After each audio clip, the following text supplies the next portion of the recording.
Are pets worthy of rights, or are they simply our property? That is at the heart of a hearing for a police officer in Durham who took a cat from a woman's house. The woman was allegedly on a drug binge at the time, and the officer felt she was trying to protect it, but now she may face demotion over that kindness.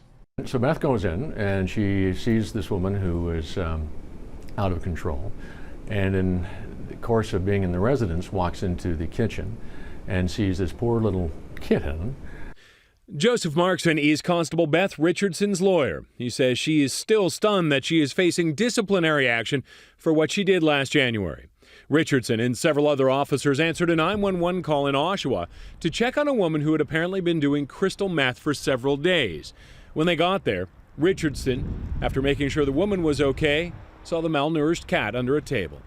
Cowering is the word that Beth would use. It just looked sad. It looked very, very pathetic. It looked neglected.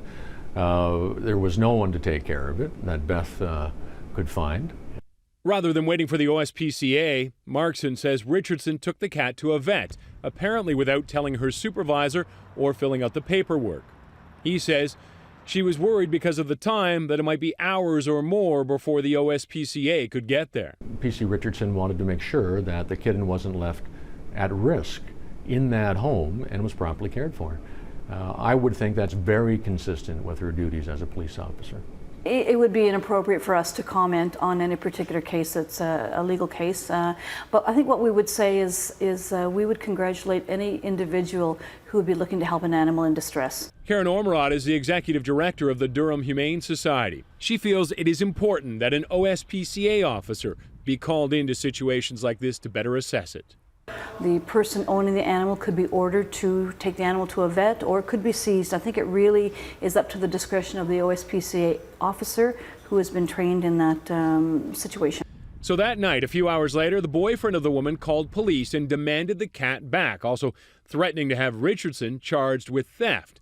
The cat was returned and that was the end of it.